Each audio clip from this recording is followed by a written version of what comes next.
அடுத்தவங்க ஒரு தடவையாவது இந்த வார்த்தையை பயன்படுத்தாம இருக்க மாட்டாங்க. அவன் ரொம்ப திமிர் பிடிச்சவனா இருக்கானே, அவளுக்கு ரொம்ப திமிர் ஜாஸ்தி ஆயிடுச்சு, ஹெட் வெயிட் அதிகமா இருக்கு. இந்த வார்த்தைகளே அவங்க இந்த 10 வருஷத்துல ஒரு தடவையாவது கேட்டுருவாங்க. அடமன்ட்டா இருப்பாங்க, பிடிவாதத்தனத்தோட இருப்பாங்க, நம்ம சொல்றத காதுலயே கேட்டுக்க மாட்டாங்க, எப்ப பார்த்தாலும் சண்டை கோழி மாதிரி சிலுத்துக்கிட்டே இருப்பாங்க. ஒரு ஆணவம் இருக்கும். 7ல செவ்வாய் இருந்தால் வாழ்க்கை துணையை கௌரவப்படுத்த மாட்டாங்க. ஒரு அலட்சியமா எனக்கு கீழ தான் நீ அப்படின்னு அடிமைப்படுத்துவது போல் நடந்து கொள்வார்கள். அதனால அத கொஞ்சம் தவிர்த்துக்கிறது நல்லது. குடும்ப ஒற்றுமைக்கு 7ல செவ்வாய் இருந்தா என்ன பண்ணும்? அமைதியா வாழ்க்கை துணைகிட்ட பேசவே கூடாது. அமைதியா இருக்கணும். சித்தர் பூமி. அனைவருக்கும் வணக்கம். இந்த நாள் இனிய நாளாக அமைய வாழ்த்துக்கள். பொதுவா ஒரு கிரகம் எங்க இருந்தா என்ன மாதிரியான பலன்களை தரும் அப்படிங்கிற கேள்வி நிறைய பேருக்குள்ள இருக்குங்க. இன்னைக்கு நிறைய சர்ச் பண்ணக்கூடிய ஒரு விஷயம் என்ன அப்படின்னா, செவ்வாயை பத்தி. ஏன் செவ்வாயை பத்தினா, இன்னைக்கு செவ்வாதோஷம்னு நிறைய பயமுறுத்தல் அப்படிங்கிறது இந்த செவ்வாய் பகவானுக்கு. ஏன்னா கிரகங்கள்ல ரொம்ப வேல்யூபிள் கிரகம் யாருன்னா இந்த செவ்வாய் தான். அதுல மாற்றுக்கிறதே கிடையாது. நம்ம நம்பர்லன்னு வேல்யூபிள் நம்பர்னு எடுத்துக்கிட்டோம்னா, அதுவும் இந்த செவ்வாயினுடைய நம்பரான 9 அப்படிங்கிறது தான் வேல்யூபிள் ஜாஸ்தியா இருக்கு. அதனால எல்லா இடத்துலையுமே ஒரு வலிமை அப்படின்னா அது செவ்வாய் தாங்க. அப்படிப்பட்ட அந்த செவ்வாயை கண்டு பயப்படாதவங்க இருந்தாதான் ஆச்சரியம். போர்க்குணம், மூர்க்க குணம், கோபம், ஆளுமை, அதிகாரம், ஆணவ செருக்கு அப்படிங்கிறதுலாம் இந்த செவ்வாய்க்கு உகந்தது அப்படின்னு சொல்லலாம். யாரையும் சட்டை பண்ணாது, யாரையும் மதிக்கணும்னு அவசியமே இல்லை. அந்த மாதிரி இந்த செவ்வாயினுடைய நிகழ்வு. சரி, இந்த செவ்வாய் 1ல இருக்காரு அப்படின்னா, அடுத்தவங்க ஒரு தடவையாவது இந்த வார்த்தையை பயன்படுத்தாம இருக்க மாட்டாங்க. அவன் ரொம்ப திமிர் பிடிச்சவனா இருக்கானே, அவளுக்கு ரொம்ப திமிர் ஜாஸ்தி ஆயிடுச்சு, ஹெட் வெயிட் அதிகமா இருக்கு. இந்த வார்த்தைகளே அவங்க இந்த 10 வருஷத்துல ஒரு தடவையாவது கேட்டுருவாங்க. ஏன்னா இந்த லக்னத்துல செவ்வாய் இருந்தா அவங்க ரொம்ப ஸ்ட்ரெயிட் ஃபார்வர்டா இருப்பாங்க, ரொம்ப ஆனஸ்டா இருப்பாங்க, ரொம்ப கம்பீரமான தோற்றம் இருக்கும். இப்ப நம்ம ஏழ்பி லக்னத்துல இந்த விஷயத்தெல்லாம் ரொம்ப ஸ்ட்ராங்கா, ரொம்ப ஆச்சரியமா இருக்கும். அந்த ஒண்ணுங்கிறத ஆளுமையான அதிகாரத்தை நிலைநாட்டக்கூடிய அமைப்பு. இங்க பாரு, நான் சொல்றது செய் அப்படின்னு கட்டளை போடக்கூடிய டோன் அப்படிங்கிறது அவங்களுக்கு உண்டு. அப்போ ஒரு செயலை ரொம்ப ஸ்ட்ராங்காகவும் துணிச்சலாகவும் கரெக்டாகவும் செய்யக்கூடிய ஒரு வாய்ப்பு அப்படிங்கிறது ஒரு ஆர்மி கட்டுக்கோப்பு அப்படின்னு சொல்லலாங்க. அந்த அளவுக்கு ஒரு டேலண்ட் பர்சன் இந்த லக்னத்துல செவ்வாய் இருந்தால். கண்ணு அப்படி செவன்னு இருக்கும், முகமே அப்படி கோபமா இருக்கும். இந்த செவ்வாய் லக்னத்துல இருக்கும்போது அவங்க எப்ப பார்த்தாலும் உள்ளுக்குள்ள நெருப்பு மாதிரி அப்படி தக தக தக தகன்னு கனண்டுகிட்டு இருப்பாங்க. அது ஏன் எதுக்கு அப்படின்லாம் சொல்ல முடியாது. இதே 2ல செவ்வாய் இருக்காங்கன்னு வச்சுக்கோங்க, வார்த்தைகளில் கடுமை இருக்கும். வாயில என்ன வார்த்தை வருதுன்னே தெரியாது. ரொம்ப ஹார்டா பேசக்கூடிய அமைப்பு. அடுத்தவர்களை காயப்படுத்தும்படியாக அவங்களுடைய ஆயுதம் எங்க இருக்கு? அவங்க நாக்கு தான் ஆயுதம். செவ்வாயினா ஆயுதம்னு சொல்லுவோம். அப்ப அந்த ஆயுதம் எங்க இருக்கு? அவங்க நாக்குல தான் இருக்கு. அவங்க அடுத்தவங்களை காயப்படுத்தும்படியான வார்த்தைகளை சொல்லுவாங்க. அதனாலதான் 2லே செவ்வாயப்ப இல்வாழ்க்கை கசந்து விடும், இருக்கும் செல்வம் அழிந்து விடும், இருவருக்கும் பகையாகி எலி பூனை போலாகும். என்ன சொல்லுவாங்க? பணம் காசெல்லாம் அவங்களுக்கு பெருசே கிடையாது. 2ல செவ்வாய் இருக்கும்போது, ஹே இந்தா பணம் தானே வேணாம் அப்படின்னு கடன் வாங்கியாவது தூக்கி போடுவான். அப்போ அந்த அவசர புத்திங்கிறது அவங்களுக்கு அவஸ்தைகளை தரும் அப்படிங்கிறத புரிஞ்சுக்கணும். அதுவும் முக்கியமா அந்த தாழ்வு மனப்பான்மையை வாழ்க்கை துணைகிட்ட காமிக்கவே கூடாது. ஹெட் வெயிட்டை வாழ்க்கை துணைகிட்ட காமிக்கவே கூடாது. அடுத்தவங்களை தாழ்த்தியும் பேசக்கூடாது, நீங்க தாழ்ந்தும் போகக்கூடாது, நம்ம தாழ்ந்து போயிட்டோம்னு நினைக்கவும் கூடாது. இந்த 2ல செவ்வாய் இருக்கும்போது. ஏன் இந்த 2ல செவ்வாய் இருந்தா செவ்வாய் தோஷம்னு சொல்றாங்க தெரியுமா? இதுதான் காரணம். அவங்க லைஃப் பார்ட்னர்கிட்ட அவங்க ஒழுங்கா நடந்துக்க முடியாது. அவங்கள்ட்ட தான் கோபத்தை காமிப்பாங்க. உடனே அவர் கேட்பாரு, யார்ட்டையாவது சிரிச்சு பேசிட்டு இருந்தாங்கன்னா, ஏன்ட்ட மட்டும் முகத்தை கடுகடுன்னு வச்சுட்டு பேசுற, அவங்கள்ட்ட மட்டும் 32 பல்லும் தெரியிற மாதிரி சிரிச்சு பேசுற அப்படின்னு கேட்பாங்க. ஏன்னா அது அவங்களுடைய அமைப்பே அப்படிதான். அந்த 2ல செவ்வாய் இருந்தா. 3ல செவ்வாய் இருக்குன்னு வச்சுக்கோங்களேன், அரசியல் சார்ந்த நிகழ்வுகள் சூப்பரா இருக்கும். போட்டித் தேர்வு, துணிச்சலா ஒரு செயலை செஞ்சு பார்த்துடலான்னு இறங்கக்கூடிய அமைப்பு. கம்யூனிகேஷன் ரொம்ப ஸ்ட்ராங்கா பண்ணுவாங்க. ஆளுமை திறனும் அதிகமாகவே இருக்கும். அதனால அந்த 3ல செவ்வாய் இருக்கிறது ரொம்ப நல்லது. பொதுவாக நம்ம பாரம்பரிய ஜோதிடத்திலேயே என்ன சொல்லுவாங்க? 3ல செவ்வாய் சூப்பராக இருக்கும் அப்படிம்பாங்க. அந்த மாதிரி 3ல் செவ்வாய் ரொம்ப சிறப்பாக இருக்கும். ஜாதகரை விட அவருடைய இளைய சகோதரம் ரொம்ப ஸ்ட்ராங்கானவங்களா இருப்பாங்க, வலிமையானவர்களாக இருப்பாங்க, கம்பீரமானவர்களாக இருப்பாங்க. இவங்க சிஸ்டர் மாதிரி இருப்பாங்க, அவங்க அண்ணன் மாதிரி அக்கா மாதிரி இருப்பாங்க. அந்த மாதிரியான ஒரு அமைப்பு. 4ல செவ்வாய் இருக்குன்னு வச்சுக்கோங்க. 4ல செவ்வாய் இருந்தால் அவங்களுக்கு பூமி யோகம் நிறைய கிடைக்குங்க. பார்க்குற பக்கம்லாம் தோட்டம், பூமி, மண் மேல பற்றுதல் அதிகமாகும். வாகனம் வாங்குறதுல விருப்பம் இருக்காது. அதே பூமி மேல பற்றுதல் அவங்களுக்கு அதிகமாகும். அதே மாதிரி அம்மா மேல பாசம். யாருக்கு இவங்க கட்டுப்படுவாங்கன்னா, அம்மா கிட்ட தான் கட்டுப்படுவாங்க. அம்மா எப்படி இருப்பாங்க? அம்மா ஸ்ட்ராங்கா இருப்பாங்க. அம்மா ஆளுமையா இருப்பாங்க.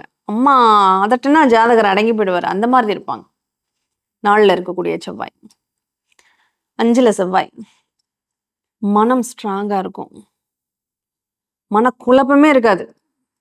ஆனா என்ன பண்ணுவாங்க, மனசுல பட்டத உடனே செஞ்சுருவாங்க, உடனே பேசிருவாங்க. அடுத்தவங்க மனச காயப்படுத்துற விஷயத்துல கூட அதுதான் நடக்கும். குழந்தைகள் எப்படி இருப்பாங்க? ரொம்ப ஆனஸ்ட்டா இருப்பாங்க. அப்படி குழந்தைகளை பார்த்து இவங்க பெருமைப்படக்கூடிய ஒரு அமைப்பு அப்படிங்கிறது ஏற்படும். ஆனா குழந்தைங்க எப்படி இருப்பாங்க? டென்ஷனா இருப்பாங்க. அங்க அப்பா கிட்ட கோவப்படுவாங்க. 6ல செவ்வாய்.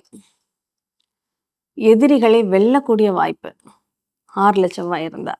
யாரா இருந்தாலும் வாடா பார்த்துக்கலாம் அப்படின்னு நிக்கும். ஏன்னா அந்த 6ஆம் இடத்து செவ்வாய்ங்கிறது ரொம்ப விசேஷம். ஆனா திருமண வாழ்க்கைக்கு 6ல செவ்வாய் இருக்கக்கூடாது. செவ்வாய் 8ல இருந்தா தான் தோஷம், 7ல இருந்தா தான் தோஷம். இங்க நம்ம ஏஎல்பி ஜோதிடத்துல என்ன சொல்றோம்? 6ல செவ்வாய் இருந்தாலும் தோஷம் தான். ஏன்னா அது தோஷம்னு நம்ம வார்த்தையை பயன்படுத்துறது இல்ல. ஆனா 6ல செவ்வாய் இருந்தால் உடம்பில் ரத்தம் சம்பந்தமான பிரச்சனைகள் இருக்கும். அந்த செவ்வாயினுடைய வேல்யூ நிறைய இருந்ததுன்னா ரத்தம் அதிகமா இருக்கும், ஹை ப்ரெஷர் இருக்கும்.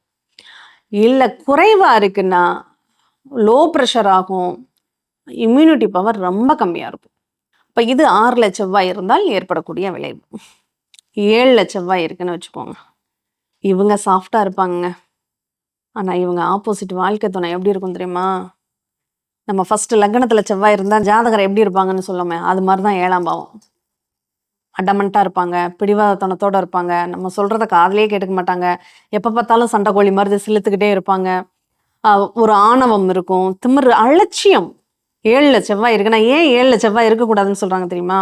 7ல செவ்வாய் இருந்தால் வாழ்க்கை துணையை கௌரவப்படுத்த மாட்டாங்க. ஒரு அலட்சியமா எனக்கு கீழே தான் நீ அப்படின்னு அடிமைப்படுத்துவது போல் நடந்து கொள்வார்கள்.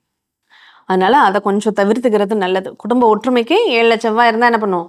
அமைதியா வாழ்க்கை துணைகிட்ட பேசவே கூடாது. அமைதியா இருக்கணும். 8ல செவ்வாய் இருக்கு. இந்த 8ல செவ்வாய் இருந்தா இந்த குருட்டுத்தனமா அவசரப்பட்டு ஏதாவது ஒரு செயல்களை செஞ்சு ரத்த காயங்கள், ரணகாயங்கள், வீர சாகசங்கள் செய்யறேன்னு சொல்லி எதுலையாவது மாட்டிக்கிட்டு அவஸ்தைப்படக்கூடிய ஒரு வாய்ப்புகளை இங்க அதிகமாக கொடுக்கும். அதே சமயம் 8ல செவ்வாய் பெண்களுக்கு இருந்தால் கர்ப்பப்பையில அதீதமான இரத்தப்போக்கு ஏற்படும். ஆண்களுக்கு இருந்தால் வீரியம் அதிகமாகி தேவையில்லாத உடல் பலவீனத்தை சந்திக்க வேண்டியது இருக்கும். அப்ப இந்த 8ல செவ்வாய் இருக்கிறதுங்கிறது ஒரு உடல் ஆரோக்கியத்திற்கு அவ்வளோ நல்லதில்லை. ரத்த காயங்கள், ரண காயங்கள், ஆப்ரேஷன், அறுவை சிகிச்சை இது மாதிரியான பிரச்சனைகளை தரும். இதுவே ஏழ்பி லக்னத்துக்கு 8ஆம் பாவகத்தை இயக்கக்கூடியவர் செவ்வாயாக இருந்தார்னா பயப்பட வேண்டியதில்லை. அது 8ஆம் இடத்தை சூப்பரா வச்சுக்கும். 8ஆம் இடம்ங்கிற கழிவு மண்டலத்தை ரொம்ப நல்லா வேலை செய்ய வைக்கும். அதனால எங்க இருக்கோ அது என்ன ஆதிபத்தியம் பெறுதோ அதனுடைய அமைப்பு எப்படி இருக்கோ அதுக்கு தகுந்த மாதிரி தான் பலன்கள். சரி, இந்த 8ல செவ்வாய் இருந்தா என்ன பண்ணும்? இந்த 8ஆம் இடத்து செவ்வாய் ஏதாவது நம்ம சம்மந்தமே இல்லாம எங்கேயாவது கொண்டு போய் மாட்டி விட்டுரும். அதனால தயவு செஞ்சு 8ல செவ்வாய் யாருக்காவது இருக்குன்னா போய் ரத்த தானம் கண்டிப்பா கம்பல்சரி கொடுக்க முடிஞ்சவங்க கொடுத்துடுங்க. இல்லைன்னா ஒரு பிளட் டெஸ்டாவது எடுத்துட்டு வந்துடுங்க. அதிகபட்சம் நம்ம ஏஎல்பி ஜோதிடத்துல இந்த செவ்வாயினுடைய தாக்கத்தை அதிகபட்சம் 2 வருஷம் 2 மாதம் 20 நாளைக்கு தான் நம்ம எடுத்துப்போம். அதுக்கு மேல அதனுடைய தாக்கம் இருக்காது. அதனால 10 வருஷத்துக்கும் இதுதான் பலனான்னு நினைக்காதீங்க. அதிகபட்சம் 2 வருஷம் 2 மாதம் 20 நாளைக்கு மட்டும்தான் இருக்கும். 9ல செவ்வாய். அப்பா ஆனஸ்டா இருப்பார். அப்பா கம்பீரமா இருப்பார். ஒரு தோற்றம் போலீஸ்காரர் மாதிரி ஒரு டிப்டாப்பா ரொம்ப ஆனஸ்டா இருக்காங்கன்னா அது செவ்வாயினுடைய ஆதிக்கம்னு எடுத்துக்கலாம். ஒரு ஆர்டர் போடுறாங்க அப்படின்னா அந்த அதிகார தோணி அப்படிங்கிறது இந்த செவ்வாய்க்குரியது. அப்போ இந்த 9ல செவ்வாய் இருக்கிறது அவ்வளோ அதிகாரம் பண்ணக்கூடியதாக இருக்கும். அவங்களுடைய குரு, அவங்களுக்கு அமையக்கூடிய குருவாக இருந்தாலும் சரி, தந்தையாக இருந்தாலும் சரி, இவங்களை அடக்கி ஆளக்கூடிய ஒரு அதிகாரத்தை பெற்றவர்களாக இருப்பாங்க அப்படின்னு சொல்லப்படுது. 9ல செவ்வாய் இருக்கிறது பாக்கியமாகவே அவங்களுக்கு பூமி யோகம்லாம் கிடைச்சிடும். அப்பா பேர்ல இருக்கும். அப்பா இருக்கிற வரையும் அப்பா பேர்ல மட்டும்தான் இருக்கும். ஜாதகரால டச் பண்ண முடியாது. இதே 10ல செவ்வாய் இருக்கு. தொழிலில் ரொம்ப நல்லா நிர்வாகம் பண்ணக்கூடிய நிர்வாக திறமைங்கிறது இந்த 10ல செவ்வாய் இருந்தால் இருக்கும். ஹார்ட் ஒர்க்கு, இரவு பகல் பாராமல் ஒரு லட்சியமாக உழைக்கிறாங்க அப்படின்னா அந்த 10ல செவ்வாய் இருந்தால். அந்த 10ஆம் இடத்து செவ்வாய்க்கு அவ்வளோ வேல்யூபிள் உண்டு. ஏன்னா அது ஒரு கட்டுக்கோப்பாக ஒரு நிர்வகிக்கக்கூடிய ஒரு தன்மை அப்படிங்கிறது 10ல செவ்வாய் இருக்கிறவங்களுக்கு உண்டு. அதுவும் சென்ட்ரல் கவர்மெண்ட் சார்ந்த ஒரு வேலைக்கு 10ஆம் இடத்து செவ்வாய் ரொம்ப அவசியம். அதனால கண்டிப்பா அந்த 10ஆம் இடத்து செவ்வாய் நல்ல பலன்களை தரும். 11ல செவ்வாய் 11ல செவ்வாய் அப்படிங்கிறப்ப என்ன பண்ணுவாங்க, பூமியில கொண்டு போய் பணத்தை லாக் பண்ணிடுவாங்க. அது லாபம் தான், பட் நம்ம எதிர்பார்க்குற நேரத்துக்கு அது விற்காது. அந்த மாதிரி அதே மாதிரி அவங்களுக்கு அந்த மகிழ்ச்சி அப்படிங்கிறதே மண் பற்று அப்படிங்கிறது அதிகமாகும். அதுவே அவங்களுக்கு மகிழ்ச்சியாகவும் பேரின்பமாகவும் இருக்கும் அப்படின்னு சொல்லலாம். 12ல செவ்வாய் இந்த 12ல செவ்வாய் இருக்கவே கூடாதுங்க. 12ல செவ்வாய் இருந்தால் ஒரு தைரியத்தை இழந்த மாதிரி ஒரு ஃபீல் ஆயிடும். அவங்களுக்கு உடம்புல அந்த இம்யூனிட்டி பவர் ரொம்ப டவுன் ஆயிடும். ஒரு தைரியத்தை இழந்துருவாங்க. ஒரு மனசுக்குள்ள ஒரு பயம், பதட்டம் உருவாயிடும். தூக்கம் வராது. அவங்களுடைய அந்த கட்டுக்கோப்புங்கிறது உடல்ல இருக்காது. நீங்க செக் பண்ணி பாருங்க. ஒரு 11ல செவ்வாய் இருக்கும்போது உள்ள நிலைக்கும், 12ல் செவ்வாய் இருக்கும்போது உள்ள நிலைக்கும், அல்லது லக்னத்தில் செவ்வாய் இருக்கும்போது உள்ள நிலைக்கும், அங்க 12ல செவ்வாய் உள்ள நிலைக்கும் வித்தியாசத்தை நீங்க உணர்ந்து பாருங்க. இப்ப லக்னத்துல செவ்வாய் இருக்கும். அடுத்த லக்னம் மாறும்போது 12ஆம் இடத்துக்கு செவ்வாய் வந்துடும். அப்போ அந்த உடல் அந்த கம்பீரம் அப்படிங்கிறது குறைஞ்சிடும். ஒரு டயர்டு வந்துடும்.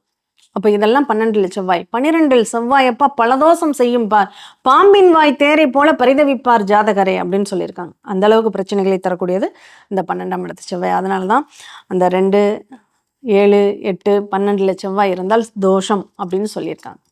அதனால இந்த செவ்வாயை பொறுத்தளவில் உங்க பாவகங்கள்ல எந்த பாவகத்துல ஏழ்பி லக்னத்திற்கு எந்த இடத்துல செவ்வாய் இருக்குன்னு பார்த்து அதுக்குள்ள நிகழ்வுகள் எப்படி வேலை செய்யுதுங்கிறத நீங்க கண்டிப்பா தெரிஞ்சுக்கோங்க. இதுதான் பலன் அப்படிங்கிறது இல்லை. உங்க ஜாதகத்துல அந்த செவ்வாயினுடைய பொறுப்புக்கு தகுந்த மாதிரி அந்த பலன்கள் அப்படிங்கிறது மாறும். நம்ம செவ்வாய்ங்கிற ஒரு கேரக்டரை மட்டும்தான் நம்ம பார்த்துருக்கோம். அவருக்கு உள்ள பொறுப்புகள்ங்கிறது வெவ்வேறையா இருக்கு. அதெல்லாம் நீங்க ஏஎல்பி ஜோதிடம் படிக்கும்போது உங்களால புரிஞ்சுக்க முடியும். மீண்டும் இனியதொரு நிகழ்வில் சந்திப்போம். ஏஎல்பி ஜோதிடர், ஜோதிட ஆசிரியர் சாந்தி தேவி ராஜேஷ்குமார். நன்றி. ஜோதிடத்தின் பரிணாம வளர்ச்சி. ஏஎல்பி ஜோதிடம், உங்க வாழ்க்கை உங்க கையில். சித்தர் பூமி.